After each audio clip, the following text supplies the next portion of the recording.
আশঙ্কা মতোই বঙ্গোপসাগরে তৈরি হতে চলেছে বিধ্বংসী ঘূর্ণিঝড়। আগামী 72 ঘন্টার মধ্যেই বঙ্গোপসাগরে জন্ম নিতে পারে ঘূর্ণিঝড় সেনিয়ার।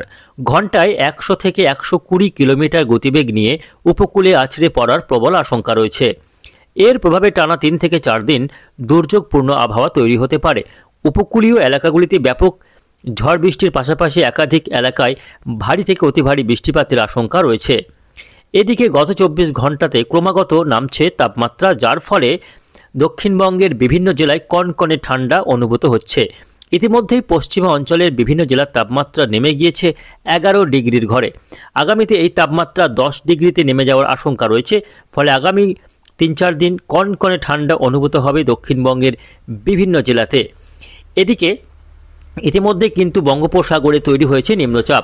তো আসুন জেনে নেব আজকে 27শে নভেম্বর বৃহস্পতিবার সারাদিন আবহাওয়া কেমন থাকবে, আগামী 4-5 দিন আবহাওয়াতে কোথায় কেমন পরিবর্তনের সম্ভাবনা রয়েছে এবং বঙ্গোপসাগরে যে ঘূর্ণিঝড় তৈরি হতে চলেছে তার প্রভাবে কবে থেকে ঝড় বৃষ্টির সম্ভাবনা রয়েছে, বাংলায় এই ঘূর্ণিঝড়ের কতটা প্রভাব পড়তে চলেছে এবং কোন কোন দিনগুলিতে এর প্রভাবে ঝড় বৃষ্টি চলবে, কোন জেলাগুলিতে রয়েছে ভারী বৃষ্টিপাতের আশঙ্কা, ঘূর্ণিঝড় তৈরি হলে সেটা ঠিক কবে কখন কোন উপকূলে আঘাত হানবে তা নিয়ে কি রয়েছে এই মুহূর্তে আবহাওয়া দপ্তরের সর্বশেষ খবর বিস্তারিত জানিয়ে দেব আজকের এই ভিডিওতে। অবশ্যই ভিডিওটিকে শেষ পর্যন্ত দেখবেন। এই মুহূর্তে আপনি কোন জেলা থেকে দেখছেন অবশ্যই আপনাদের জেলার নামটি আমাদের ভিডিওর কমেন্ট বক্সে লিখে জানাবেন এবং আপনাদের জেলার আবহাওয়ার আপডেটগুলি প্রত্যহ সকালে পাওয়ার জন্য অবশ্যই আমাদের এই চ্যানেলটিকে সাবস্ক্রাইব করে রাখবেন। তো আসুন প্রথমে দেখে নেব এই মুহূর্তে আজকে বৃহস্পতিবারের আবহাওয়া সকাল থেকে সারাদিন কেমন থাকবে। তো তার আগে দেখে নেব এই মুহূর্তে ঘূর্ণিঝড়ের আপডেট প্রথমে একটু দেখে নিই।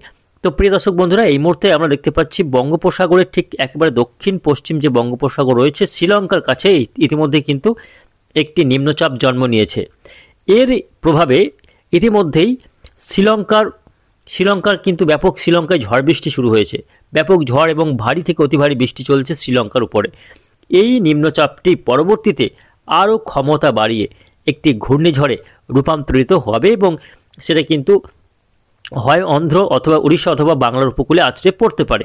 তো দেখে নেব আজকের ভিডিওতে এই যে নিম্নচাপটি রয়েছে সেটা ঠিক কবে কখন ঘূর্ণিঝড়ে রূপান্তরিত হচ্ছে এবং সেটা কোন উপকূলে আছড়ে পড়ার সবথেকে বেশি আশঙ্কা রয়েছে, বাংলায় কতটা প্রভাব পড়বে দেখে নেব।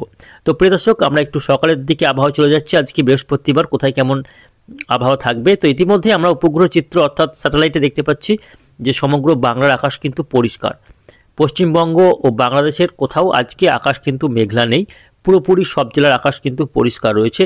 উত্তরবঙ্গ থেকে দক্ষিণবঙ্গ কোথাও কোনো রকম মেঘলা আকাশ লক্ষ্য করা যাচ্ছে না এবং পরিষ্কার আকাশের সুযোগ পেয়ে উত্তর পশ্চিম ভারত থেকে শীতল এবং শুষ্ক হাওয়া কিন্তু অবাধে নেমে আসছে এবং যে হাওয়া বইছে তার প্রভাবে তাপমাত্রা কিন্তু ধীরে ধীরে আরও ড্রপ করছে, তাপমাত্রা নামছে, ফলে জাঁকিয়ে ঠান্ডা কিন্তু অনুভূত হচ্ছে। ইতিমধ্যেই পশ্চিমের বাঁকুড়া, পুরুলিয়া এই জেলাগুলির তাপমাত্রাতে অনেক পতন ঘটেছে। বাঁকুড়া, পুরুলিয়া, বীরভূমের তাপমাত্রা নেমে গিয়েছে 11 থেকে 12 ডিগ্রির আশপাশে ঘোরাফেরা করছে। এদিকে কলকাতা সহ আশপাশের জেলাগুলির তাপমাত্রা কোথাও 16, কোথাও 15 এরকম তাপমাত্রা ঘোরাফেরা করছে। ভিতরের জেলাগুলির তাপমাত্রা রয়েছে 17 থেকে 18 ডিগ্রি সেলসিয়াস। তো বুঝতে পারছেন ইতিমধ্যে কিন্তু তাপমাত্রা অনেকটাই নেমে গিয়েছে এবং আগামী 24 থেকে 72 ঘন্টার মধ্যে আরও তাপমাত্রা নামবে।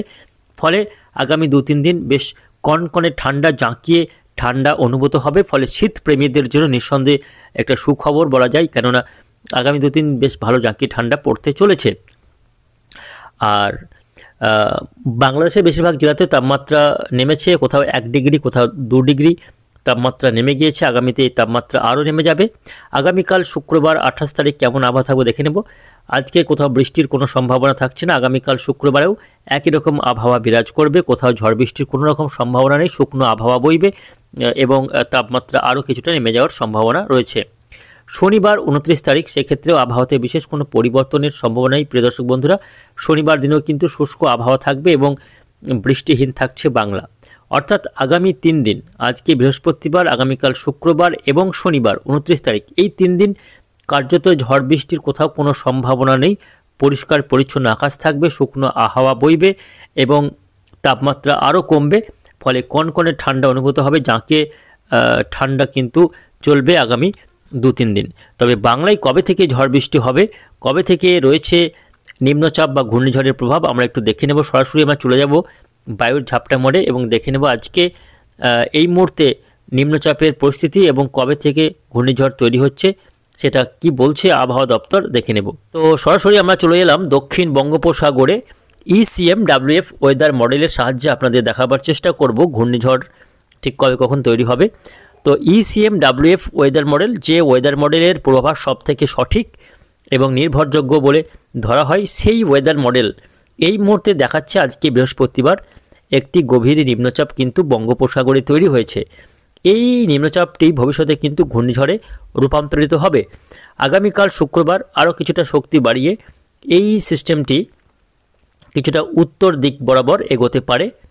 শনিবার 29 তারিখ আরও কিছুটা উত্তর দিকে গিয়ে তামিলনাড়ু উপকূলের গা ধরে উপকূলীয় এলাকা হয়ে কিন্তু উত্তর দিকে এগোতে থাকবে। রবিবার 30 তারিখ নাগাদ দেখা যাচ্ছে এই সিস্টেমটি কিন্তু একটি ঘূর্ণিঝড়ে রূপান্তরিত হতে পারে। আগামী 30 তারিখ রবিবার দিন বঙ্গোপসাগরে ঘূর্ণিঝড় সেনিয়ার তৈরি হওয়ার প্রবল আশঙ্কা রয়েছে। এর ফলে তামিলনাড়ু উপকূলবর্তী এলাকা এবং দক্ষিণ অন্ধ্র উপকূলীয় এলাকায় আগামী 29 তারিখ রাত থেকে রবিবার দিনভর কিন্তু দুর্যোগপূর্ণ আবহাওয়া থাকবে, ব্যাপক ঝড় বৃষ্টি চলবে। তবে বাংলাতে তখনও কোনো প্রভাব পড়ার সম্ভাবনা থাকছে না। রবিবার দিনেও বাংলাতে আকাশ পরিষ্কার থাকবে, যেহেতু বাংলা থেকে অনেকটাই দূরত্বে ঘূর্ণিঝড় তখন অবস্থান করবে, যার ফলে বাংলায় এর তেমন কোনো প্রভাব পড়ার সম্ভাবনা থাকছে না। তবে শেষ পর্যন্ত এর প্রভাব পড়বে কিনা দেখে নেব।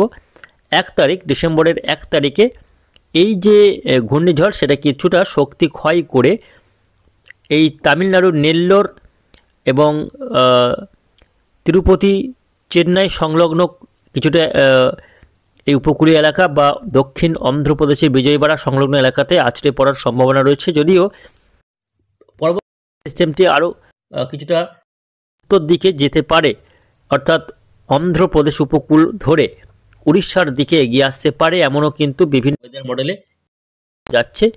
মঙ্গলবার 2 তারিখ দেখা যাচ্ছে যে সিস্টেম দুর্বল হয়ে পড়ছে আর তার কোনো প্রভাব থাকছে না।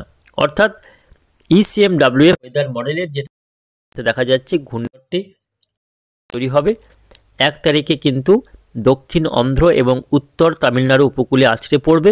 2 তারিখে এই সিস্টেমটি ধীরে ধীরে কিন্তু বিলুপ্ত হয়ে যাবে। এর প্রভাবে কিন্তু বাংলায় কোনো রকম ঝড় বৃষ্টি হচ্ছে না। আমরা অন্য একটি ওয়েদার মডেলে যাব, যেটা হচ্ছে গ্লোবাল ফোরকাস্টিং সিস্টেম, আমেরিকান একটি ওয়েদার মডেল। এই GFS ওয়েদার মডেল কিন্তু একটু ভিন্ন আপডেট দেখাচ্ছে। এই মুহূর্তে আমরা দেখতে পাচ্ছি যে শ্রীলঙ্কার কাছে থাকা নিম্নচাপটি পরবর্তীতে শক্তি বাড়িয়ে ঘূর্ণিঝড়ে রূপান্তরিত হচ্ছে বটে, তবে সেটা কোনো তামিলনাড়ু উপকূল বা অন্ধ্র উপকূলে আছড়ে না পড়ে ধীরে ধীরে কিন্তু মধ্য বঙ্গোপসাগরের দিকে সরতে দেখা যাচ্ছে।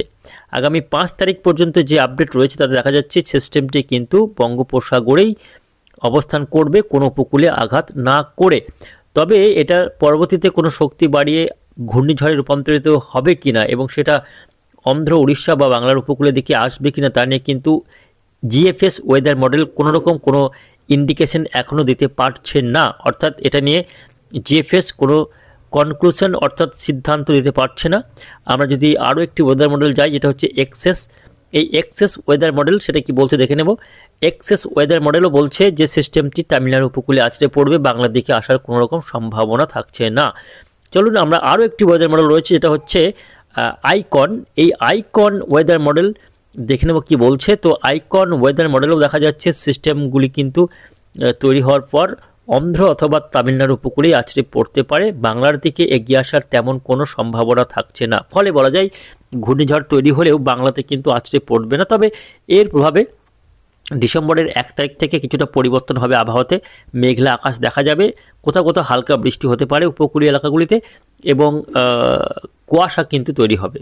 ডিসেম্বরের প্রথম সপ্তাহে কিন্তু ব্যাপক কুয়াশা হতে পারে এই ঘূর্ণিঝড়ের একটা পরোক্ষ প্রভাবের ফলে। তবে বৃষ্টি বা দুর্যোগপূর্ণ আবহাওয়া বাংলায় হওয়ার তেমন সম্ভাবনা নেই এই মুহূর্তে যে আপডেটগুলি রয়েছে তার দেখা যাচ্ছে। তবে পরবর্তীতে আবহাওয়াতে পরিবর্তন হতে পারে, কারণ আবহাওয়া পরিবর্তনশীল। প্রিয় বন্ধুরা, আবহাওয়াতে পরিবর্তন হলে অবশ্যই আপনাদের জানিয়ে দেব।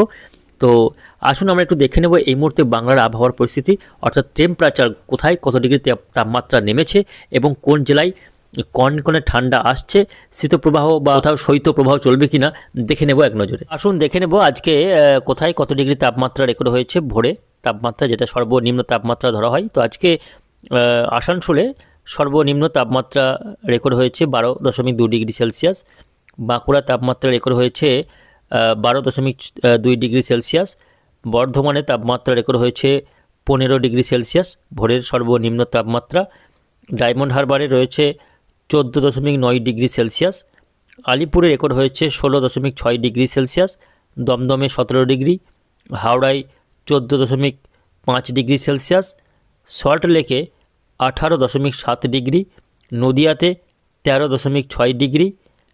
এদিকে মালদায় তাপমাত্রা রেকর্ড হয়েছে সর্বনিম্ন 17.7 ডিগ্রি সেলসিয়াস। মুর্শিদাবাদে তাপমাত্রা রেকর্ড হয়েছে 13.2 ডিগ্রি সেলসিয়াস। পুরুলিয়াতে রেকর্ড হয়েছে 13 ডিগ্রি সেলসিয়াস। আর শ্রীনিকেতনের তাপমাত্রা রেকর্ড হয়েছে 11.6 ডিগ্রি সেলসিয়াস। এটাই কিন্তু সর্বনিম্ন তাপমাত্রা। এবং পুরুলিয়াতে হয়েছে 13 ডিগ্রি সেলসিয়াস বললাম। তো এই রয়েছে মোটামুটি আজকে আবহাওয়ার একটা পরিস্থিতি।